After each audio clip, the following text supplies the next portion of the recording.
করি তোমরা সবাই খুব ভালো আছো, আমিও খুব ভালো আছি। কিন্তু মানে ইদানিং ভালো ছিলাম না, এখন একটু ভালো আছি। আমার ছেলে খুব অসুস্থ ছিল, অ্যাক্সিডেন্ট করেছিল, হসপিটালে ভর্তি ছিল।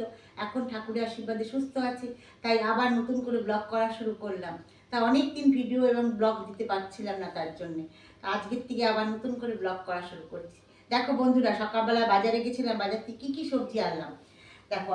নতুন আলু নিয়ে এসেছি, আলুগুলো একটু ধোবো, ঝুড়িতে রেখেছি। পেঁয়াজ কলি, রসুন, আদা, পেঁয়াজ, টমেটো, বাঁধাকপি, দেখো দুটো মূলো নিয়ে এসেছি বড় বড়, একটা লাল লাল মূলো সিদ্ধ খাবো।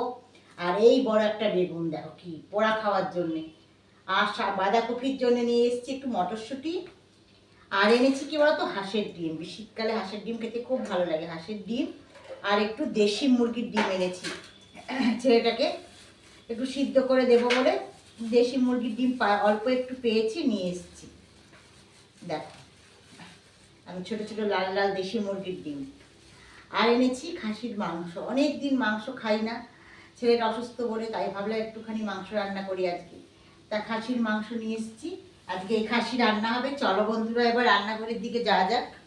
ওইদিকে ভাত বসিয়েছি, এদিকে ডাল হয়ে গেছে, দেখো মুগ ডাল করেছি। আর এদিকে মোচা হচ্ছে, ছোলা দিয়ে করেছি।